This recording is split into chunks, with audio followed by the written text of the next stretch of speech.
Thanks for being here. Subscribe to Cheating Stories Best, so you don't miss new stories. The wife allowed others to make unpleasant jokes about her husband, and that's what it turned into. Today's second installment of a story with a similar plot. Enjoy watching it. In bed that night, Cadence and I finally came to an understanding, and all thoughts of divorce and separation evaporated. This play almost became the end of the theatrical society. The division within the committee was deep. We always held the show at the end of the summer, but after the scandal and gossip surrounding the show, the committee could not decide on a suitable replacement. They tried to attract Nigel, but he cut off contact and showed no interest. Fortunately, on Saturday night, I decided to take Cadence to the pub for dinner, a date. She got dressed up, and we went to the pub. We sat at our table, drinking drinks. This was the first time Cadence could hear some of the gossip. Even though we were seated at a table, conversations from the bar were clearly audible, and there were some very explicit jokes and comments being made. She blushed and became embarrassed. I could have pushed the issue further, but I thought she had suffered enough as it was. We ate and drank. After the main course, I needed to go to the toilet. On my way back, I was stopped by a local farmer who needed work. It took time. When I returned to the restaurant, Cadence was nowhere to be seen. I assumed she was in the women's room. I sat and waited. There was no sign of her. At the next table sat a couple whom I knew casually. "Have you seen Cadence?" I asked.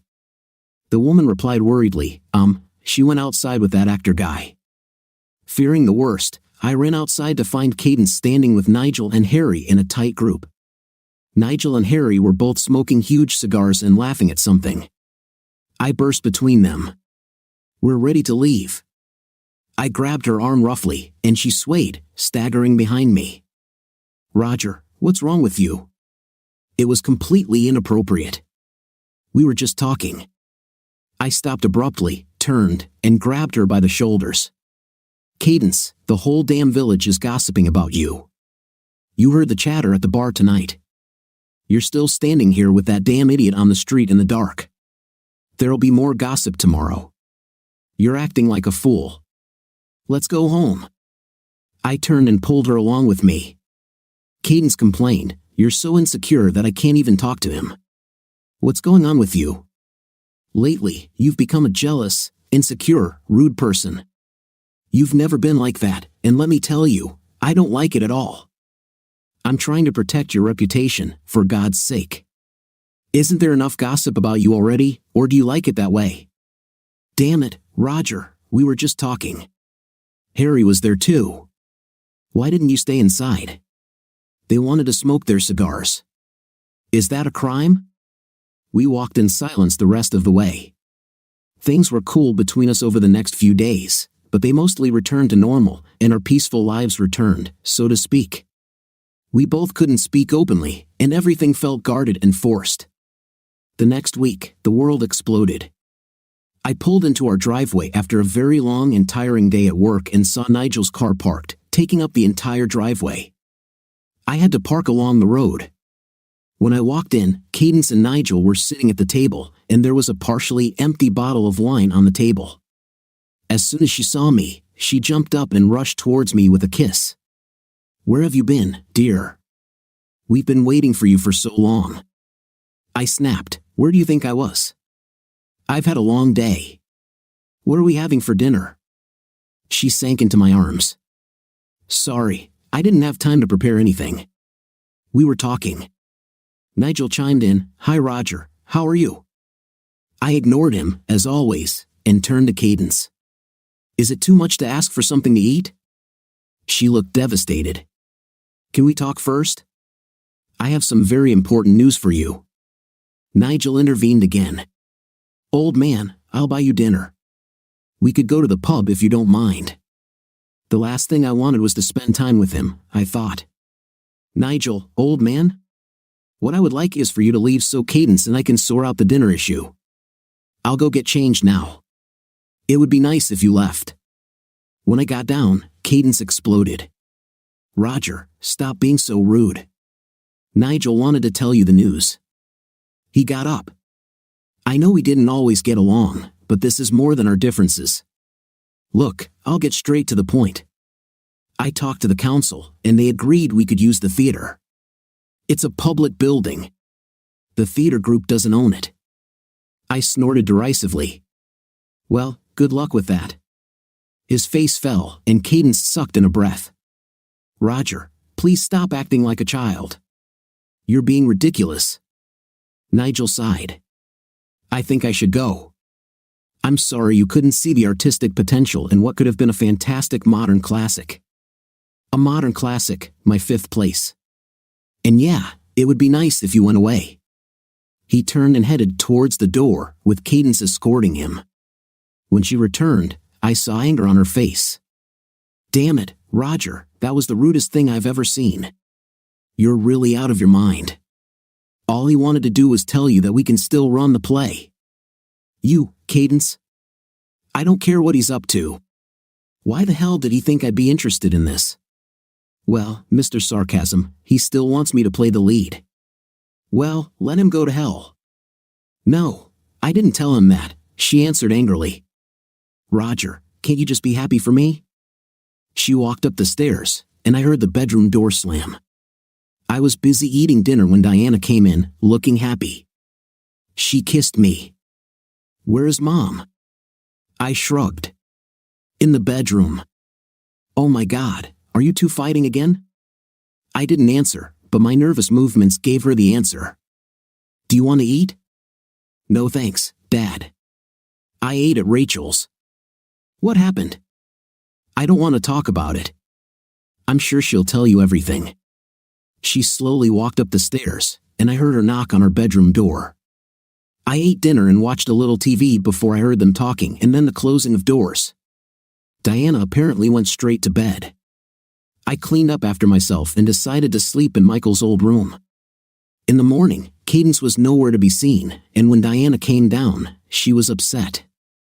I made her breakfast, and she barely spoke until I was about to leave. Dad, please don't fight with Mom. It's just a stupid play.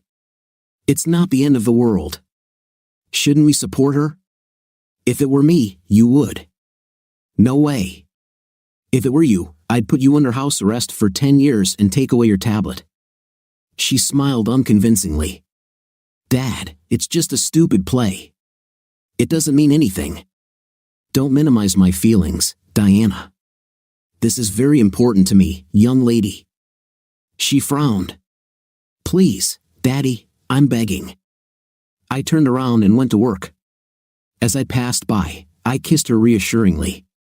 I thought long and hard throughout the day. What the hell am I going to do if she pushes against me? I analyzed my options, and they were really limited. I couldn't ground her, I couldn't spank her, no matter how much it tempted me. If she ignores my requests and moves on, what can I do? The more I thought about this problem, the more confused I became. By the end of the day, I was stressed and anxious and definitely didn't want to go home. When I walked through the door, I felt like I was walking into a freezer. Cadence and Diana were having dinner.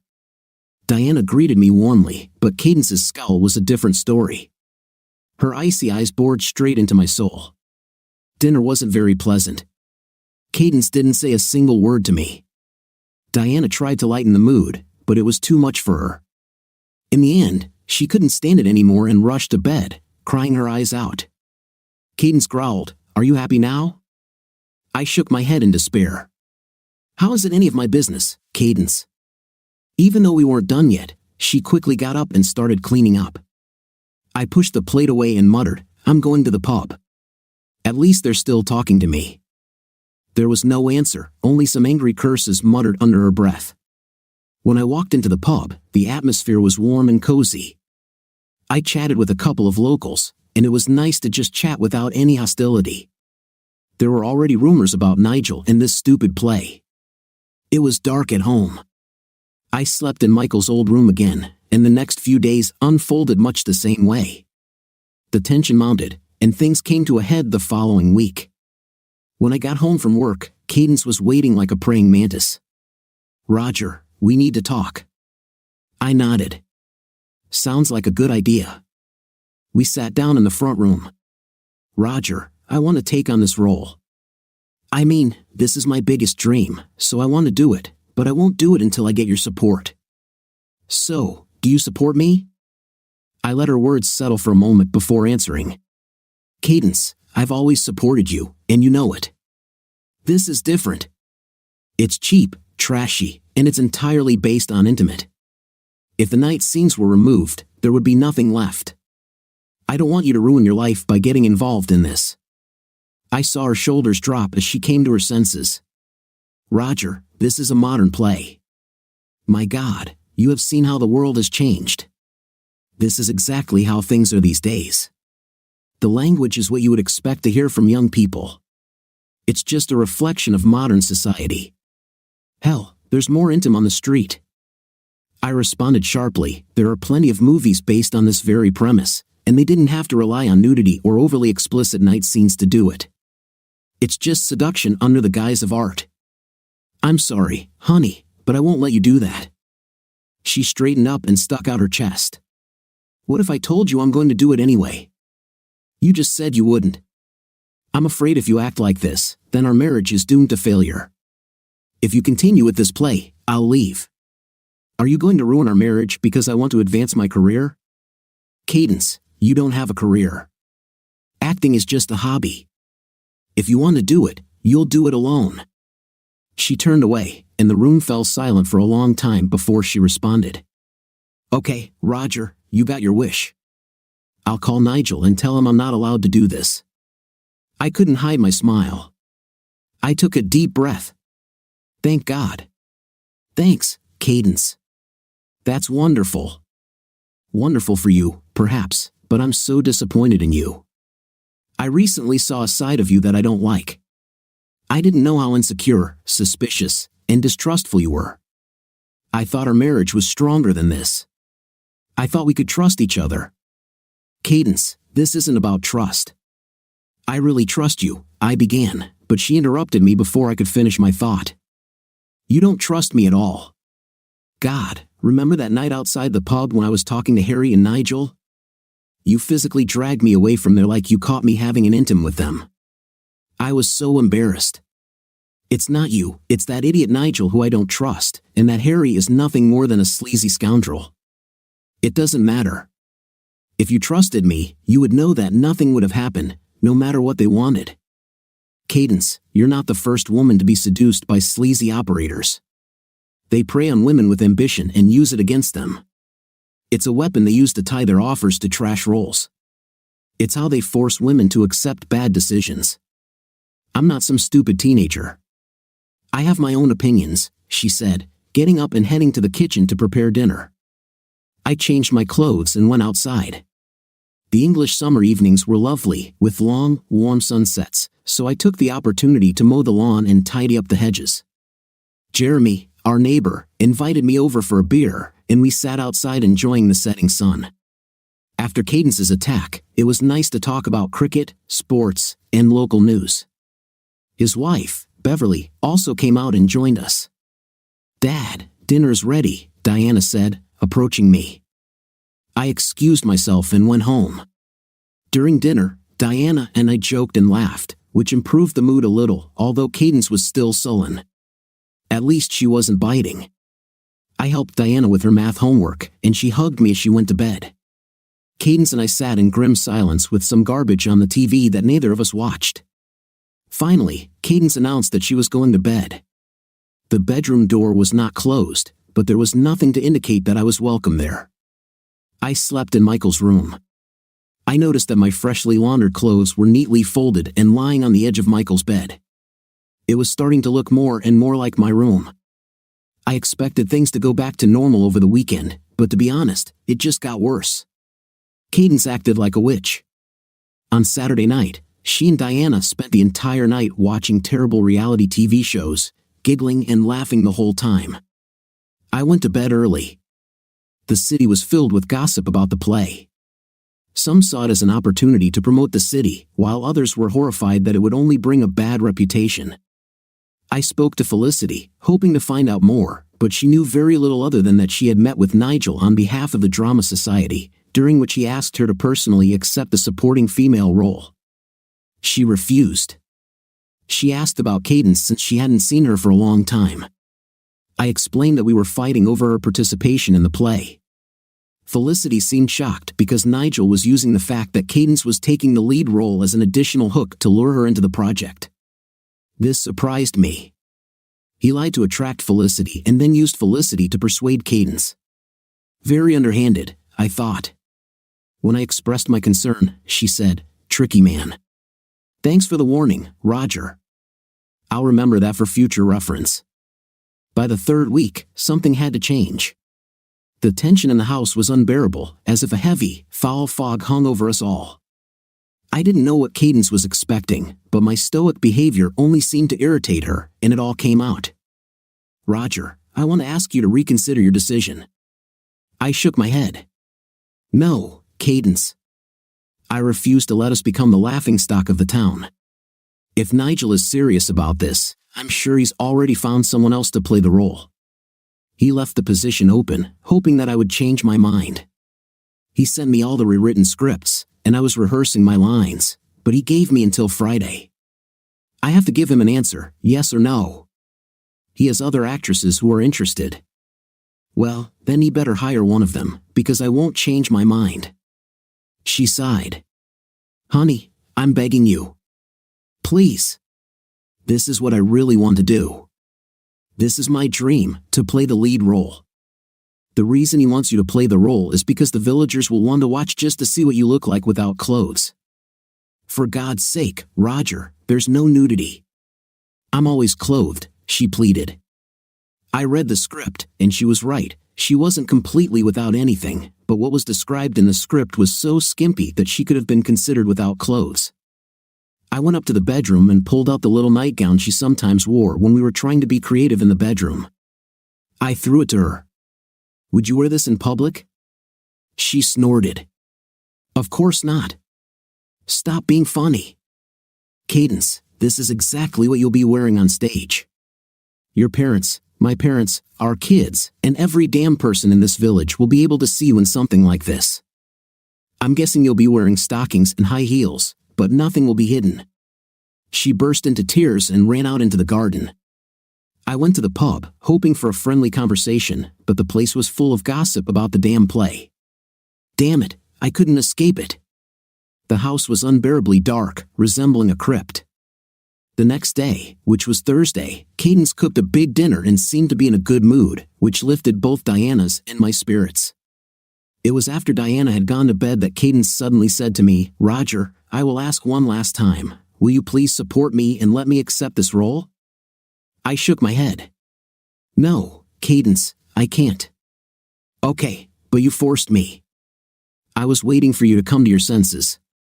I accepted the role, sad, shocked, and depressed. I contemplated what to do. She drew the line. "So be it. Cadence, I'll pack my things and leave. I'll talk to the lawyer tomorrow." She must have expected me to give up because my words shocked her. She looked completely surprised. "Roger, you're going too far. Please, it's just a role, an acting game. Why can't you be happy for me?" "Because I love you, and I can't stand the thought of that slimy idiot touching you. This play is full of night scenes, and yes, it may be acting, but he will touch you everywhere. Sorry, Cadence, but I won't make a fool of myself." I rushed to pack my things. Diana heard the noise and came in to see me packing a couple of suitcases. "Dad, what are you doing?" I couldn't lie to her. "I'm afraid I'm leaving, dear. This situation is crazy. I'll let you know when it's all settled." She burst into tears and ran into her room, slamming the door. "I hate you. I hate you." She locked herself in her room. Cadence walked in and sat on the bed. "Please, honey, this is crazy. Our marriage is worth more than that, isn't it?" "Well, I thought so, but apparently not." "Roger, please, let's talk about this rationally. The time for talking has passed, Cadence. I won't sell the house until Diana leaves for university, but I warn you that I won't be paying the bills from now on. You're on your own." She looked completely lost, unable to respond. I picked up my suitcases and headed for the door. Good luck making a fool of yourself. The whole town can't wait to see you without anything. I decided to stay with my friend Grant. We discussed it, and he offered his spare room. Not even a day had passed since we became the main topic of all gossip in the village, and this did not do us any good. Cadence was portrayed in a very unflattering light. Even Felicity, her best friend, openly criticized her participation. I went home to get some fresh clothes, only to find Nigel there.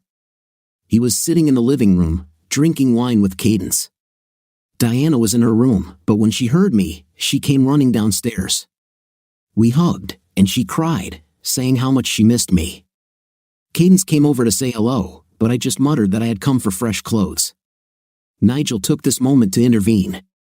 Roger, the old man Cadence told me what happened. Listen, old man, you're going too far. This is a great opportunity for Cadence to express herself as an actress. Oh, Nigel, you are not welcome in this house, and if you have any brains, you will leave now and never appear again. He quickly backed away, glancing at Cadence. Honey, I guess I'll go. She silently walked him to the door. Diana was in despair. Daddy, please don't go. I can't bear the thought of you not being here. I'm sorry, love, but I can't live like this. She locked herself in her room, screaming, I hate you. I hate you. Cadence stood in front of the door as I gathered my personal items and fresh clothes. Please, Roger, don't do this. You're being crazy. Sorry, Cadence, I don't want to discuss this with you. When will we see each other? I'll come by as often as I came to see Diana. It was a pleasant stay with Grant. His wife, Joanna, was an excellent cook and sympathized with me. They seemed to understand where I was coming from. Joanna's compassion became a recurring theme over the following weeks. Everyone I encountered thought the same thing, especially Felicity, who was devastated by our separation. She tried to talk to Cadence, but according to Felicity, Cadence was being irrational. Felicity was warm, comforting, and supportive. She invited me to dinner in the evenings and always created a warm, cozy atmosphere. She tried to talk to Cadence several times over the next few days, but eventually gave up. The gossip reached its peak, fueled by a couple of members of the theater group. They were too happy to talk about what was going on, and it didn't make anyone look good. I met one of them in a pub when he was telling everyone how hot all the actresses were. When he saw that I was listening, he tried to apologize, but it was too late. I reprimanded him and expressed my opinion. If Grant hadn't restrained me, it might have ended in a fight.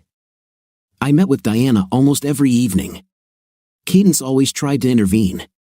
She made sure to invite me to stay for dinner. Diana also begged, and it was impossible for me to refuse. Diana did her best to play the role of Cupid. I understood this, but it was awkward. The situation was driving me crazy. It seemed that the whole village knew about our breakup, and it was impossible to hide it. I tried to stay away from the village as much as possible, but it was difficult because 70% of my work was around the city. Quite frankly, rumors circulated in the city, and accusations concerned Cadence and Nigel. Allegedly, there was a video that went viral. The fact that Cadence and I broke up only added fuel to the rumors. I was amazed by all the fuss. It was difficult before, but now it was impossible. Cadence called me, sobbing. Roger, it's not like that. It never happened. You have to believe me. Can you please come and talk? I warned you about all this, Cadence. I'm sorry, but I won't be able to come tonight. She sobbed, I'm sorry, Roger. I don't know what happened. It got out of control. I tried to talk to her, but she was hysterical and incoherent. I called Felicity and asked her to come over and talk to Cadence. On Friday night, I had to get home to pick up my things, and Cadence was waiting for me. She greeted me with hugs. Roger, I'm so sorry about all of this. It's all made up. They're deliberately spreading all these rumors about Nigel and me. None of it is true, I promise you, my love. I took a deep breath. Then leave. If it's as bad as you say, just leave. Honey, it's not Nigel. It's Harry. He thinks that if we make a fuss, it will spur public interest. He suggested we do a story about the scam. He hoped it would attract media attention. Cadence, this is absurd. You clearly don't like this. Just leave. She winced. I can't. I signed the contract. Now he's paying us. Oh, for God's sake. How much does he pay you? Only £200 a week, but there are conditions in the contract. If I break them, I could be sued.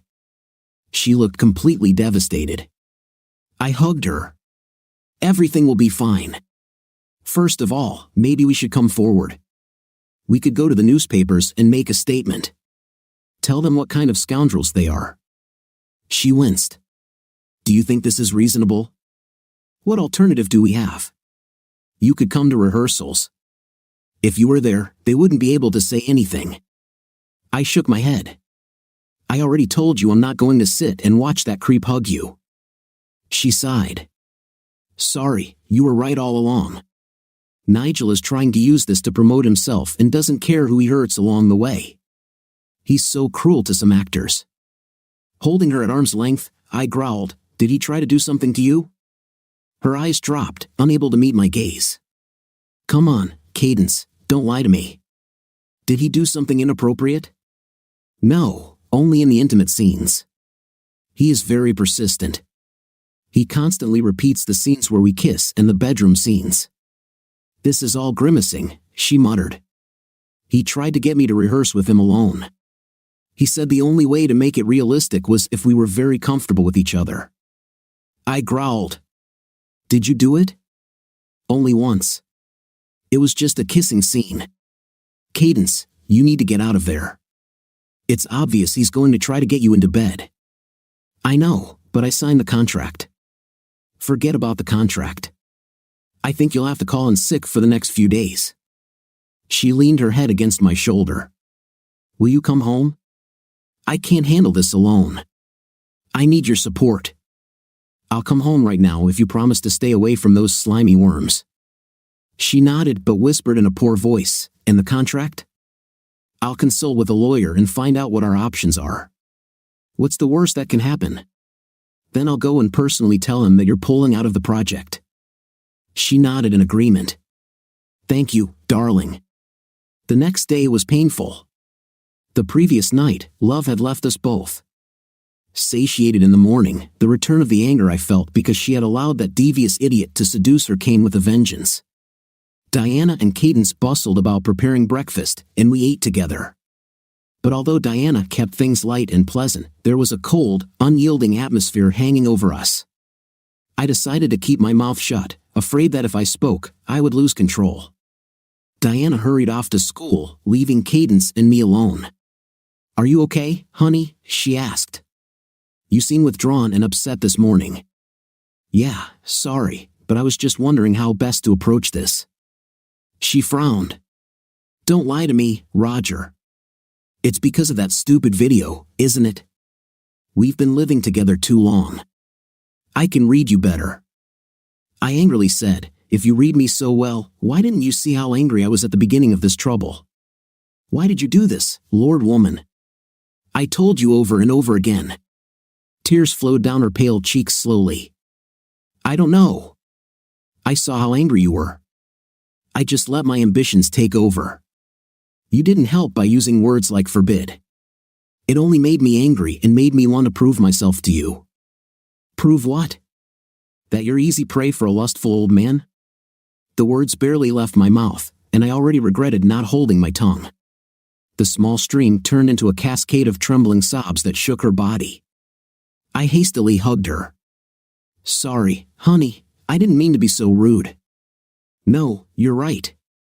I was an idiot. I should have seen through his flattery. I went to a lawyer with a copy of Cadence's contract. The meeting was scheduled only for the evening.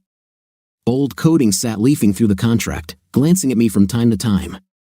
Look, old man, I'm sorry, but this is pretty standard stuff. There are no loopholes or clauses that allow for early termination if Cadence doesn't want to see the project through to completion. They can actually sue her for wasted time and any expenses associated with finding a replacement. This includes time delays, rental of equipment or premises, And, of course, salaries. He frowned. Have you talked to the head of the company? I mean, if you had talked to them, maybe they would have just let her finish. The expenses he was talking about didn't seem that big, just a couple of days of lost pay and hiring someone new. It wouldn't amount to much. Still not sure, I asked. Is there any way she could be held liable for lost profits or ticket sales? He shrugged. Perhaps. These contracts are not entirely clear. There are a couple of clauses here that I haven't seen before, so yes, it's possible. If production is delayed, I imagine they could sue for lost profits. They could argue that ticket sales have been affected by the delays. I was full of uncertainty. I'd have to face the man. There were no more options. Being as cunning as he was, he could try anything. I pulled up to the theater, and there were only a couple of cars there, none of which were familiar to me. I parked in front of the building and entered. Nigel, Harry, and another guy were grouped near the stage. I gathered my courage and headed straight towards them. Good afternoon, I announced as I approached. They all looked at me. Nigel frowned. Ah, Roger. Good to see you. How can we help? I'm here to talk about Cadence. Oh yeah, she called this morning, something about being sick or not feeling well. I nodded. Yeah, she's really feeling bad now. She wants to get out of the play. Damn, Harry grumbled. You mean completely? Old man Leal shook his head. I nodded again. Yeah, she's not feeling well, and the pressure of being in the play isn't helping. She wants to get out. Look, I'm sorry, old man, but rehearsals are almost finished. The premiere is in a week. We don't have time to find a replacement. How sick is she? Very ill, in fact. I'm afraid she'll be bedridden for a while. Crap, Nigel muttered. Harry stood up. Is this Cadence's idea or yours? I know you didn't want her in the play. Maybe we should talk to her in person and get her opinion. Sorry, but that's not going to happen, I replied sharply. As I said, she is not doing well, and you are not welcome in my home. If you set foot on my property, I will sue you for trespassing. Come on, there's no need for that. We're friends after all, Nigel hissed, snake-like. I didn't come here to negotiate. I just came to tell you some bad news. You need to find a replacement. It was Harry who barked, what the hell? Listen here, you little idiot. This is all your business. She has a contract, and we expect her tomorrow, sick or not. Let her get here early.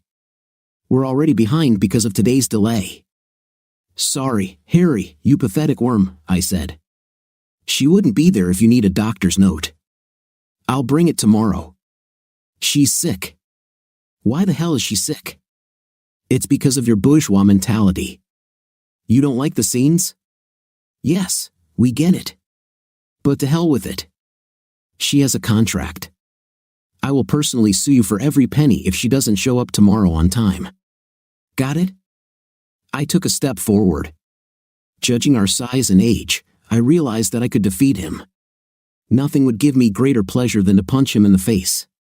As I moved towards him, Nigel intervened. Roger, old man, this is all getting out of control. We all understand your concerns, but Cadence is a grown woman. She herself wanted to participate. She asked us to. We did not approach her. This play depends on her. I don't care. As I said earlier, this is not a negotiation. I'm just here to notify you. Can we talk to her? She's our employee. We need to talk to her, not you. I turned and walked back to the door. No, she's not available. As I sped up in the van, I couldn't help but smile. I knew that this was not the end and that everything would only get more confusing, but their faces were a real picture.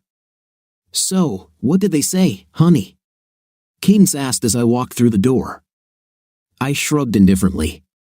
They were quite rude, actually. This Harry is a terrible guy. Do I have to go back? I told them you were sick and that you weren't coming back. Let's see what happens next. Diana came in while we were talking, which distracted us. It wasn't until we sat down to dinner that Cadence's cell phone rang. "Hello, Nigel," I heard her say. "Yes, that's right. I don't feel well." There was a brief pause while she apparently listened to what he had to say. "No, I can't. I'm just not in that state." The conversation continued for some time, and I watched as she began to cry. "I'm sorry, Nigel. I just can't. Yes, I know it will be difficult, but Jessica knows the lines. Let her take on the role." I could tell just by listening that he was really escalating the situation. I snatched the phone from her trembling hands. "Nigel, I already told you. Cadence is sick and won't be coming back." Cadence cried again, trying to understand. They said they would take legal action. It could cost thousands of pounds. Grabbing her by the shoulders and holding her tightly, I muttered, "No one can force you to work when you are sick. Tomorrow we'll go to the doctor's office and ask him to evaluate your condition. But I'm not sick. You keep telling me that you're an actress. Then tomorrow, you'll play the role of your life and convince him that you belong in intensive care." She smiled. "Do you want me to lie? Call it what you want. It's either this or you come back and I move out." She pushed past my outstretched arms, and we hugged. "God, I'm sorry, Roger. No need to cry over spilled milk, Cadence. Play well tomorrow, and we can move forward." I have to admit, I always thought Cadence was a great actress, and that was confirmed at the doctor's office. Her eyes were puffy and red, her nose was running, and she looked like death warmed over. The doctor was so concerned that he scheduled her for blood tests and sent her home to isolate and stay in bed. He was kind enough to write a letter of explanation. I dropped Cadence off at home before heading to the theater. I felt great pleasure entering the building. There were a lot of people there, most of whom I didn't even know, actors Harry had hired from the surrounding area. I saw Nigel and Harry standing together at the side of the stage. Sucking in the air, I took a decisive step towards them. "Hello. Roger, old boy. I hope you're here with good news." "Sorry, but no. I come with bad news for you. Cadence is very sick. She won't be able to come here for a long time. The doctor warned her to stay away from people. She doesn't want to infect anyone." "You bloody idiot. There's nothing wrong with her. She was here just 2 days ago and was fine," Harry growled. I handed him the doctor's note. He snorted in disbelief and handed it to Nigel. Nigel looked at me, I'm sure with what he thought was a deep and piercing gaze. "Roger, this is completely unacceptable. We're only a week away from the premiere. She absolutely has to come. Listen, old boy, let me explain it simply. She's sick and won't be here. Read the note. The doctor advised at least a week of bed rest, maybe more. You need to slow down." Harry stepped forward, his finger pushing into my chest. "You're a jealous little man. Let me know she loved it. The only reason she's not here is because you're so insecure that you couldn't watch her enjoy her fame." I grabbed his hand and pulled him towards me. "Now listen here, you little ferret. I gave you an official medical certificate. She's sick, she won't be here. I suggest you quickly find a replacement." Using both hands, he pushed into my chest. "Little man, if she's not here in the morning, you'll get a letter from my lawyer. We'll sue you for everything you've got. We'll ruin you." I laughed in his face. "Read the contract, fool. Read the sickness clause. You have a doctor's note. Now, off." I turned and left. I heard him shout after me, "It's not over yet. If she's not here tomorrow, we'll post the rest of the videos." Did you hear me? I'd never been so angry in my life. I drove home, feeling a red veil cover everything around me. I had to restrain myself from turning around, going back, and punching those sneaky mans. The problem was that if I did, they would arrest me. As I burst through the door, Cadence jumped in her seat as the door swung open and hit the wall. She looked at me. "Are you okay, love?" Looking around, I asked, "Is Diana at home?" "No, she's at Polly's." "Okay." "No nonsense, Cadence. What other videos do they have of you?" Stunned, she began to cry. None, I promise you. Well, your wonderful friend Harry threatened that if you weren't on set tomorrow, he would release other videos. I ask again, which videos? Oh God, she screamed, gasping and clenching her hands on her chest. There are no other videos. This is the only one. Think about it, Cadence. I'm asking, how many times have you been with him? If they took one off without you knowing, they could have done it on other occasions. I need to know right now, how many times have you been with him? Roger, I promise, this was the only time other than rehearsals. This was the only time. Then what are they talking about? I don't know. Maybe it's from rehearsal. I don't know. Tell me what happened at the rehearsal. It's just that we were rehearsing. Were you dressed? She winced painfully. The words came out slowly and uncertainly. There were a couple of times when we rehearsed in costumes. You know what we had to perform in. How open were they? Oh damn, she began to cry again, her body shaking with violent sobs. I was in my negligee, my underwear, my stockings. Oh God, Roger, I'm so sorry. There must be something else. What else? Nothing. We were rehearsing scenes. That's all. When you say rehearsed, what about the bedroom scenes? Were you in bed together? More sobs. Yes, we were in bed, but under the covers. Fake night. Yes, but it was just an act, a performance. There was nothing more. Yeah, but what if he says it happened? How realistic is it? Does it look like you're having an intimate? What? God, I don't know what it would have looked like. As far as I know, there were no cameras. Yeah, but they caught you once. Just tell me what happened. Well, we were under the blankets pretending to have a night. We were playing roles, Roger. There was nothing else. How will it look on video? Oh God, I don't know, she sobbed, completely devastated. She looked destroyed. What do we do now? I need to get back. Just finish this. Damn it, absolutely not. No. If he releases something, then we'll just have to deal with it. Stay strong. Our friends will support us. Others might laugh at us, but we can get through it. She threw herself into my arms. Thank you, my love. I should have listened.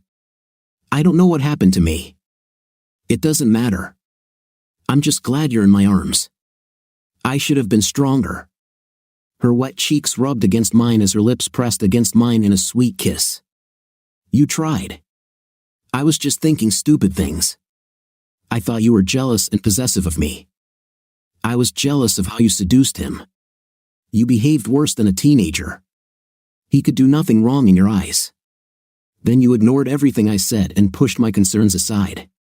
Seeing you kiss him like lovers, it tore my heart. I'm sorry about the video. I didn't know. It's not because of the damn video. I came to the theater the first night you were doing that damn kissing scene. I had to stop myself from going down there and punching him in the face. Her face turned red, and she looked away. Was it that bad, Cadence? You are the love of my life. I love you like I've never loved anyone. Seeing you kiss like that was hard. How would you feel if you saw me kiss someone like that? But it was just acting. It was in the script. It didn't mean anything. I'm sorry, Cadence, but it's not like that. I know you so well that kiss meant something. Trust me, you felt it. Again, she could not meet my gaze. Her eyes were fixed on some point on the floor. I'm sorry, Roger. I let my emotions get the better of me. I didn't even see this as more than just another scene. What do we do now? She whispered. Nothing, I guess. We just have to wait. All we can do is react. We could let people know I won't be participating and try to keep the attendance down. No, I don't want to provoke them. I think we should avoid any retaliation until they do something.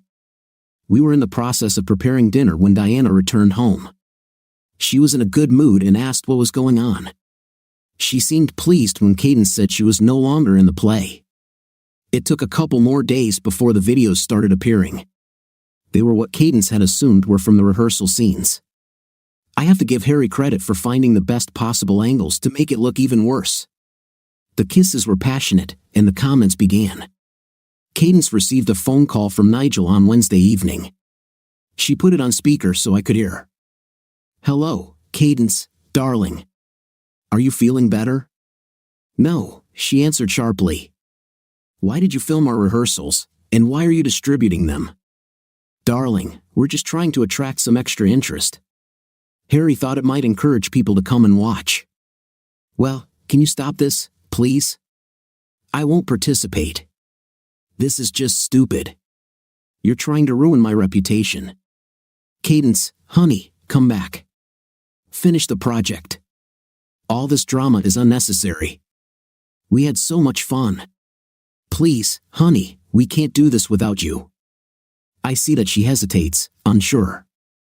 "Please, Cadence, don't make me beg. Honey, we need you so much. Everyone misses you so much." Lifting her chest, she answered briefly, "No. I can't come. The doctor says I need to stay in bed. There's too much pressure on me. Honey, please, no pressure. Just a group of friends putting on a little play." I grabbed the phone. "Nigel, old man, I asked you not to pester her.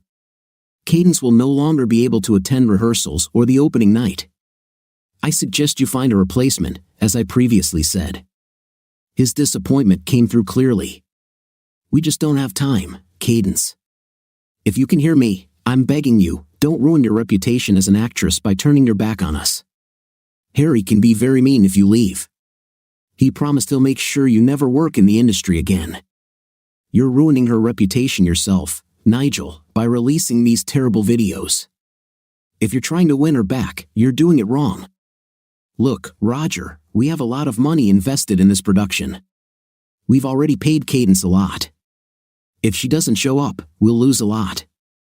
If that happens, we'll sue, so be prepared. Old man, if we sue, we'll take everything. Good luck with that." Cadence was at the doctor's.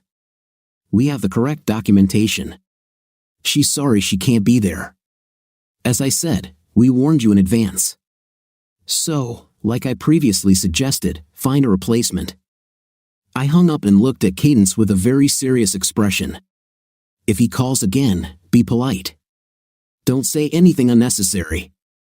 I have a feeling that they are recording our conversations." This whole situation was scary, and I could see how it was affecting Cadence. She looked haggard and tired. She had cried so much over the past few days that her eyes were red and puffy. "It's only 2 more weeks, Cadence. What if they're serious? What if they sue? We didn't do anything wrong. We have a letter from the doctor." But I lied. "If we go to court, I'll have to tell the truth. Don't panic. Let's wait and see what happens." The next day, another video surfaced, and like the previous ones, it showed Cadence in a deep and passionate kiss. The video was accompanied by text, promoted as an advertisement, "Come on an opening night and see it live." Posters also appeared, plastered all over town. It was impossible to walk by without bumping into one. Some of the images showed Cadence in very revealing, erotic clothing. I was completely shocked when I found one.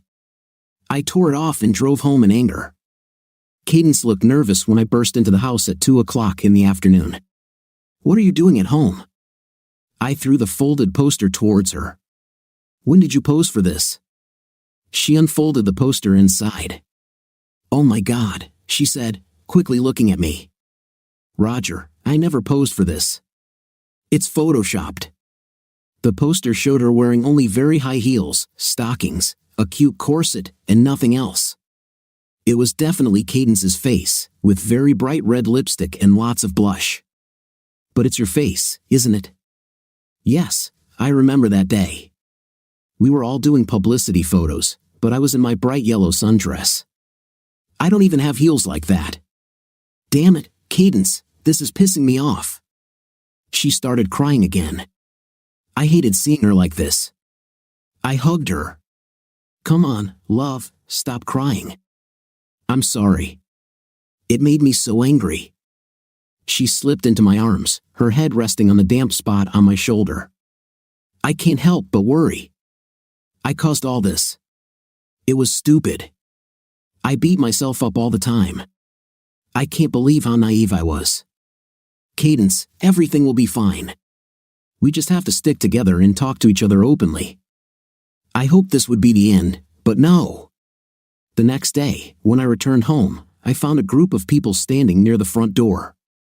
When I got out of the car, they ran up to me, bombarding me with questions. "Damn reporters," I muttered. I singled out one. "Okay, can you tell me what's going on here?" With a sneer, he asked, "We're trying to find out the facts. How do you feel about your wife having a night with Nigel Jameson on stage, live?" "What the hell are you talking about?" One of them stepped forward, waving a newspaper. "It's here, mate. Nigel says he and your wife were planning to have an intim on stage during an upcoming play. There's a video from rehearsals. Did you know about it?"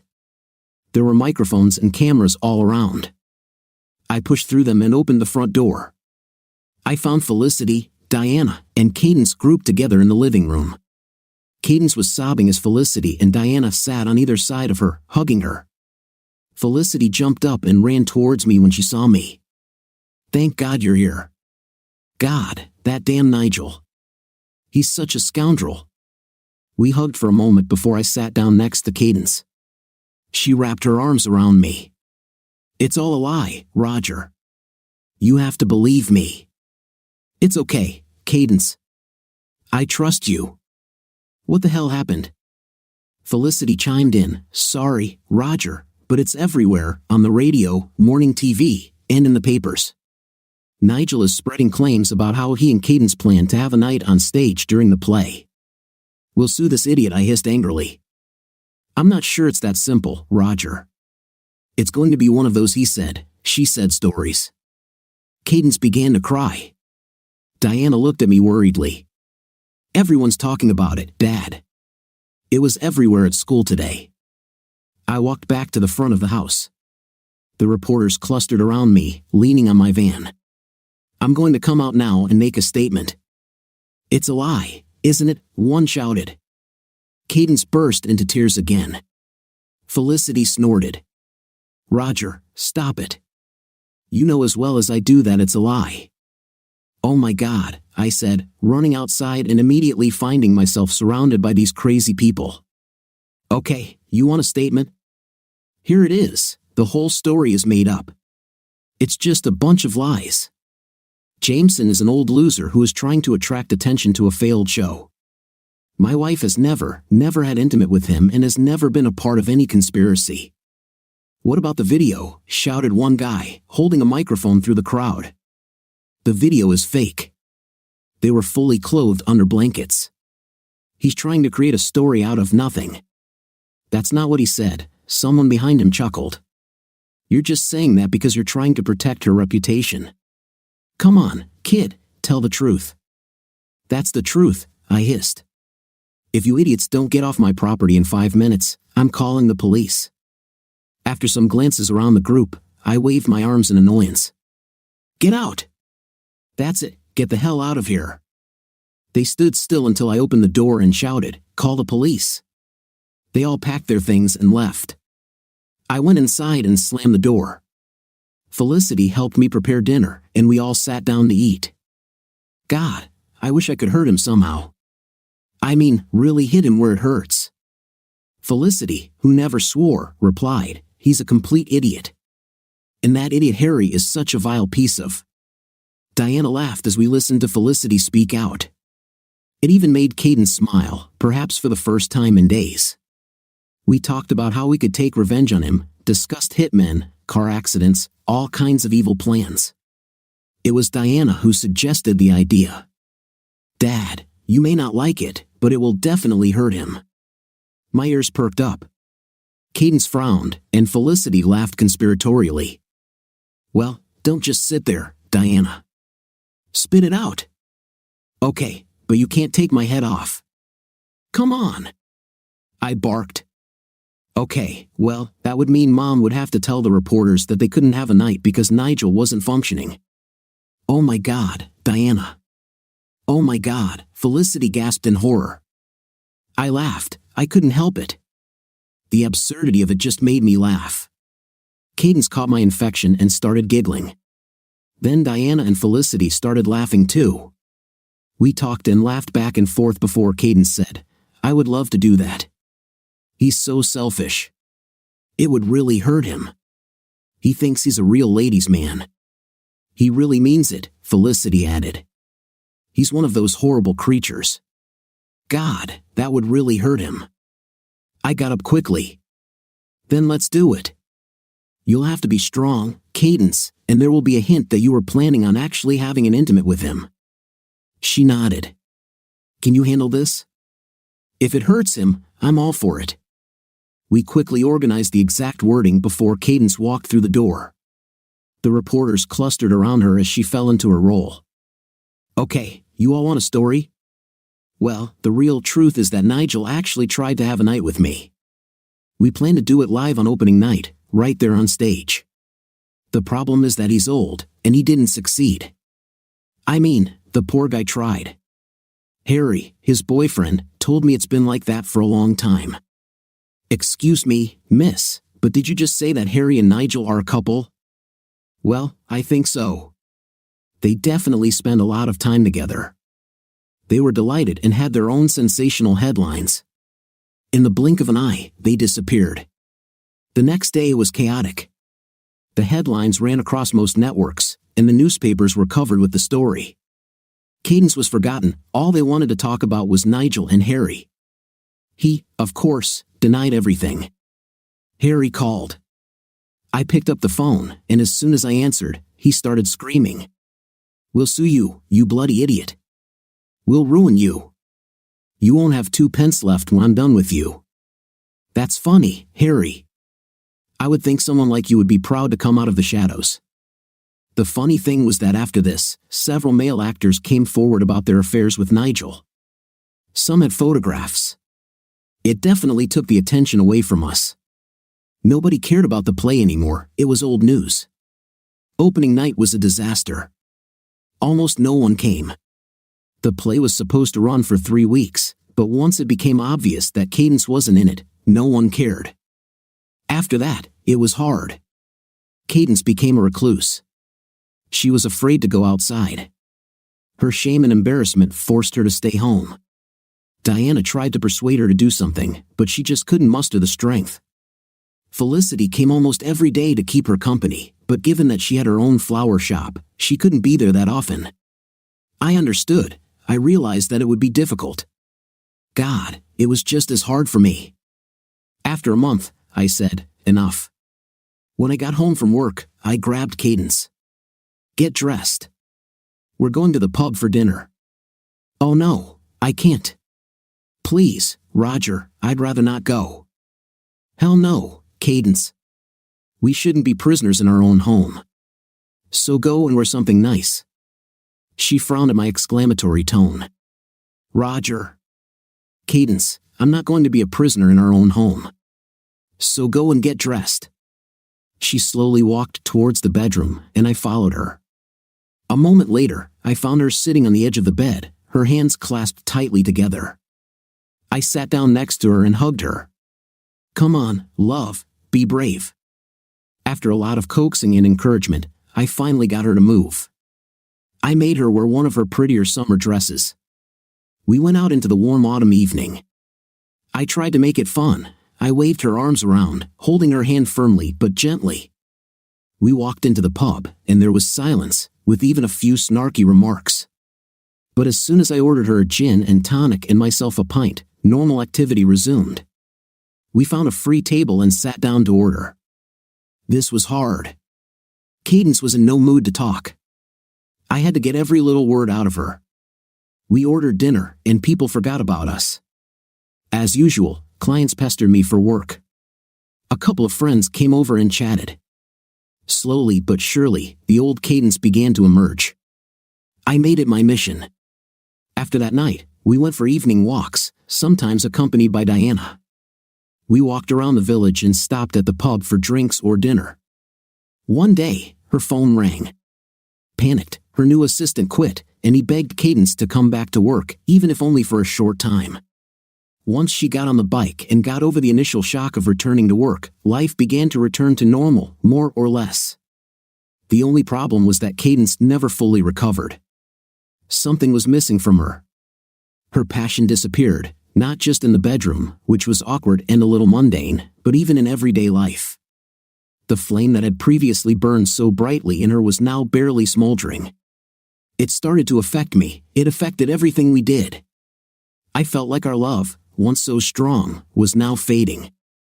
When she looked at me, there was dissatisfaction, discomfort, and disappointment in her gaze. She tried to hide it. She smiled. We talked, but there was a problem, and it was getting bigger. I tried to talk to her, but she refused to open up. When I insisted, she became irritable and angry. I did the only thing I could think of. I talked to Felicity. I walked into her flower shop, carrying 2 fresh takeout coffees from the cafe and a banana chocolate muffin. When she saw me, she smiled. Well, bearing gifts, that doesn't look bad. How are you, Roger, dear? Handing her the coffee and muffin, I asked, can we talk? She pulled back the curtain at the back of the store, and we sat down at a small table. What's the problem, Roger? It's Cadence. Something's going on, and she won't talk to me about it. I was hoping you might have some insight. She winced a little as she took a sip of the hot coffee. Yes, I see that too.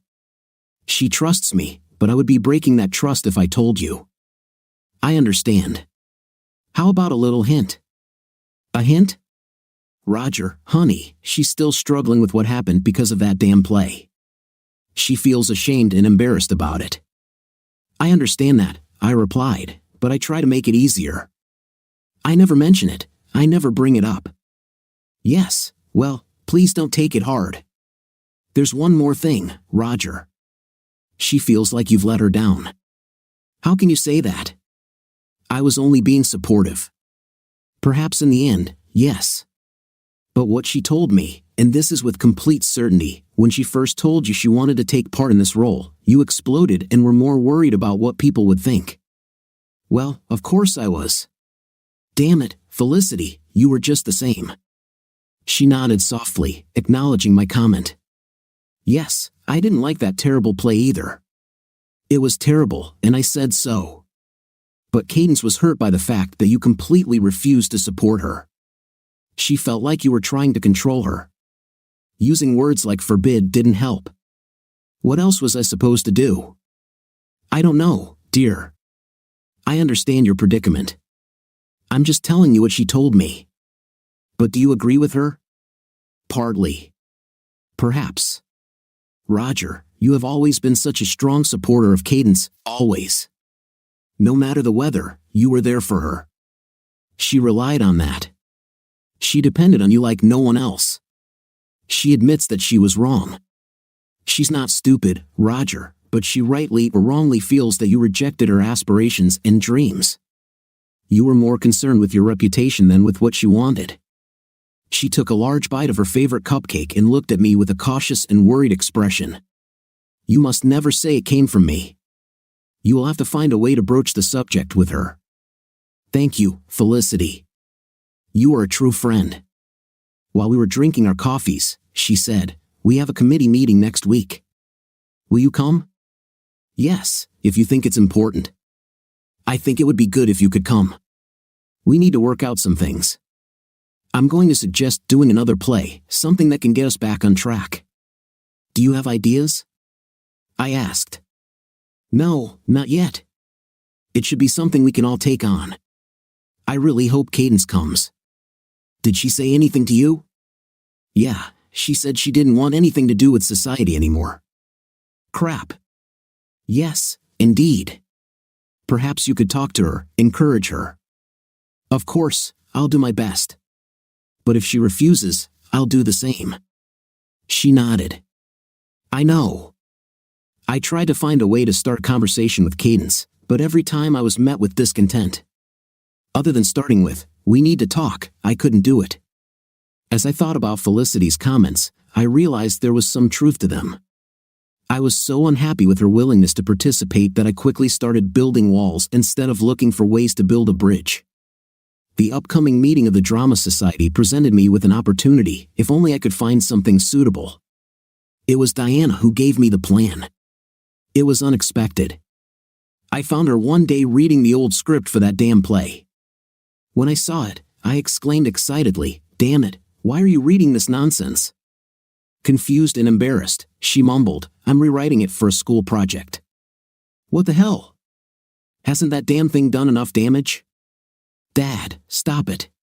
You know how much I love writing. We were given a project to take something bad and make it better, and I think I've really improved it. Diana, the bar wasn't that high. Dad, if you cut out some of the scenes and tone down the language, it's actually not that bad. I tried to add a little drama, and I think it's pretty good now. When I frowned at her, she asked, "Do you want to read it? Give me a critique." With a deep sigh, I said, "Yeah, okay. Give me a copy and I'll read it."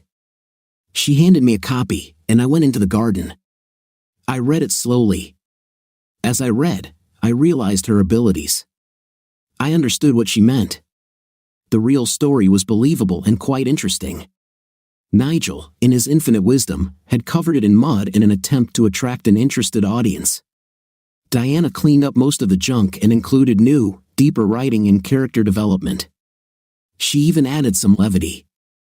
Although, when I saw my husband's overreaction, I realized that I was actually doing some of the dialogue.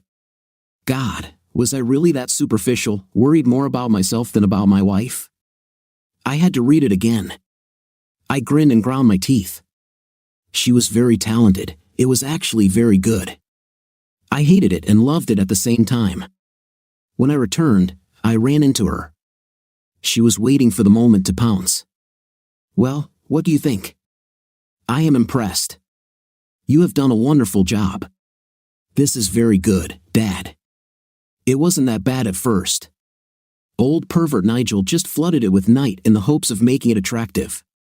"Yes, my dear, I see that. You did a wonderful job. You are smart." She hugged me.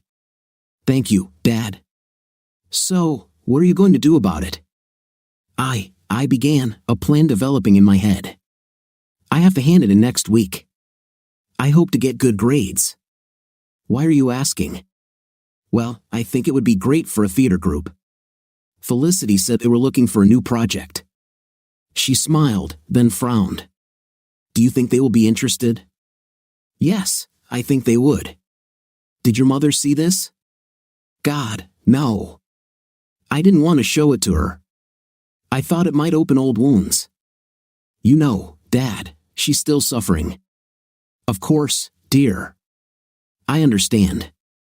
I really think this might help her. I think she will be pleased to read this." With a deep sigh, she said, "Okay, but if she throws a tantrum, it will be on her conscience. Do you have a spare copy? I'd like to show it to Felicity." Armed with my copy, I met Felicity again for lunch. As I handed over the script, I said, "Read this. I would like to suggest it for the group's next project." She scanned it quickly. Coffee splattered everywhere as she gasped. "Oh my God, Roger. Are you serious? Read before jumping to conclusions. I think it's pretty good." She continued reading while I drank my tea. "Diana wrote this?" I nodded. "Yeah, and honestly, as biased as I can be, it's actually pretty good." She drank the rest of her coffee as she flipped through the pages. She laughed a little, looking at me. "You realize it's about you, right?" Again, I nodded. Yes, the irony of the situation is not lost on me. After finishing our drinks, we shared a quick hug. "Roger, I think you're right. This is really good. Diana has obvious talent. There are some serious concerns, though. Diana did a wonderful job of rewriting it, but it still belongs to Nigel." I nodded in agreement. "If you think this is something the group might want to do, I'll deal with him." "Did Cadence see this?" "No, not yet. I was hoping she might turn around. She's been so empty lately. She needs something." Felicity squeezed my hand. Yeah, she's really in a pretty dark place. I think you're right. But when I asked her about coming to the committee meeting, she didn't sound excited. She's still shy. That night, Cadence seemed thoughtful. The mood was cooler than usual. Diana and I exchanged glances. The conversation was easy, no script was mentioned. Diana and I both volunteered to do the dishes. Did you give it to her? Yes, Pap. Finally. Did you mention what I asked you to give her? She shook her head as Cadence brought in more dirty dishes. Nothing was said until the day before the committee meeting. Felicity called me. Roger, I've discussed the script with several members. I must say, for the most part, they are very interested. They would like to show the community what we can do when the script is right. Okay then, I guess I better talk to Nigel. Roger, Diana has done wonders with this. She really has talent. Do you think she'd like to be involved, just as a consultant? Give us a little direction. I'll talk to her. I'm not sure she'll want to, but who knows? Have you discussed this with Cadence? No, she read it. Diana gave her a copy, but she didn't mention it to me. You better hurry, dear. There's not much time left. All day, I thought about how to approach Nigel. Finally, I decided to call him. He obviously didn't recognize my number. Hello, Nigel Jameson. Hi, Nigel, it's Roger. Do you have a minute to talk? What do you want, you little idiot? I want to discuss your script. What about it? My daughter rewrote it, and the theater society would like to stage it. Ha! You want to use my script? Well, I admire your guts. Do what you want. I don't care. If I send you an email, could you respond with your consent? Yes, of course. Send this to my assistant. She will sort it out. I'm very busy right now.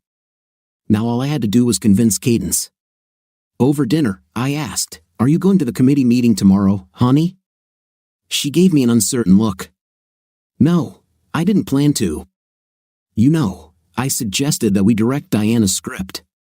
What? She gasped. When did you read it? For a long time. I liked it.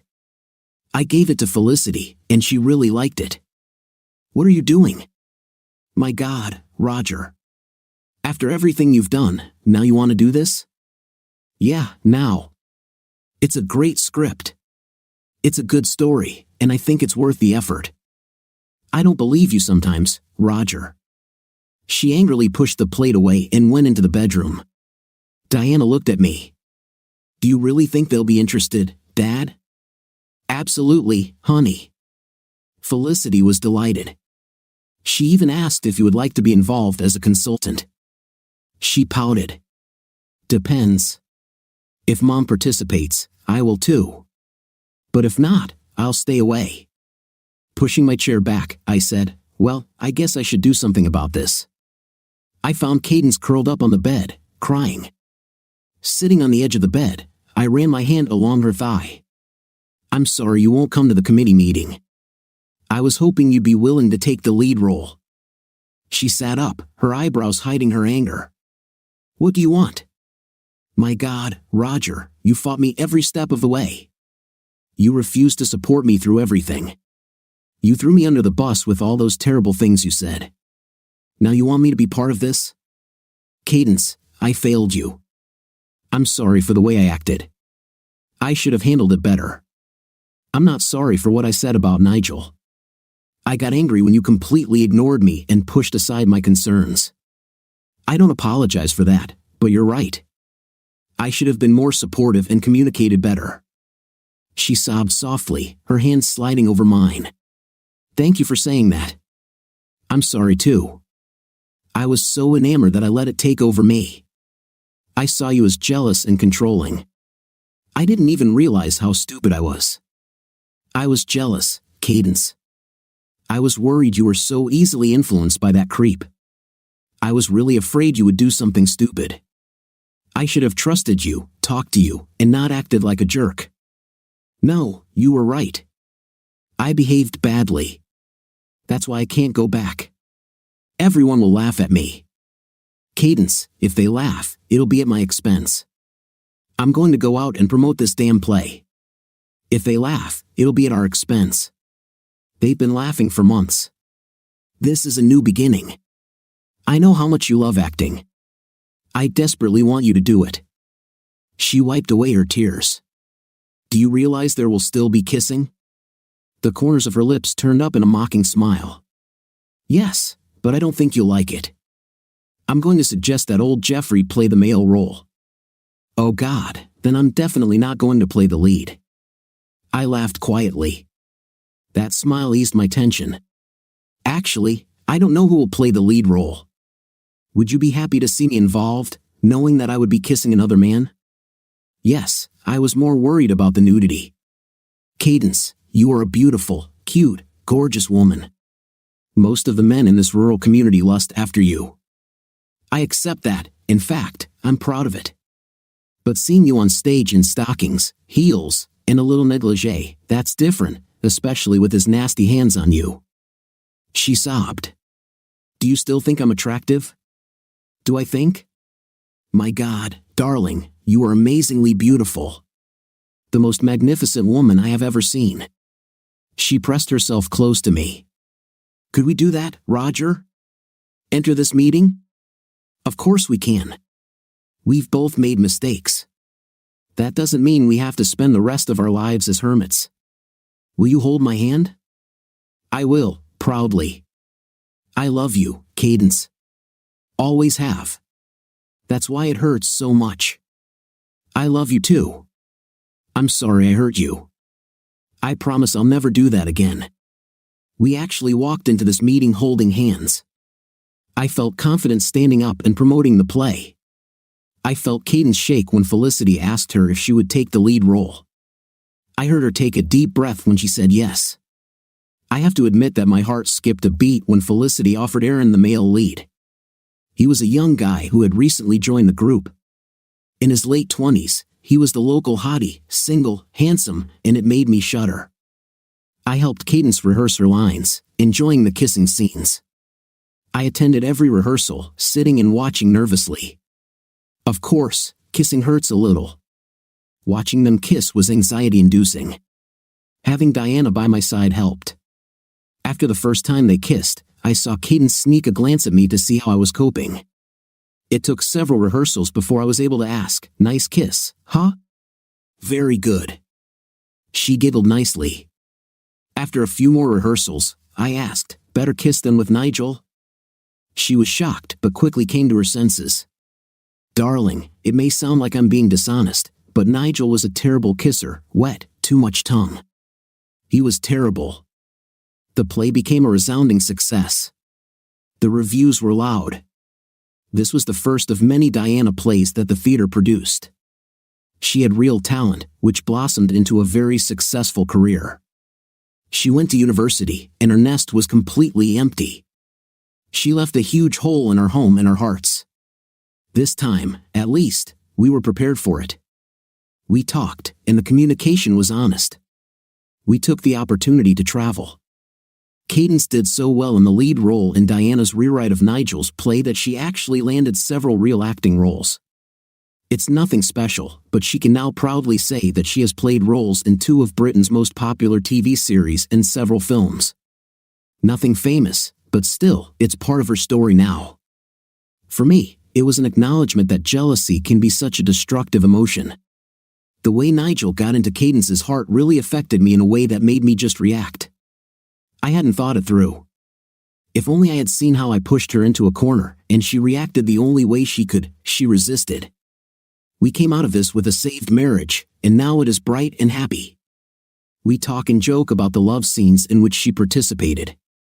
Life couldn't be better. What do you think of our second half of the story? In my opinion, if I were in my husband's shoes, I wouldn't stand for such jokes and would answer the one who says all this. What's your impression of the 2 parts? Write in the comments. See you in the next video.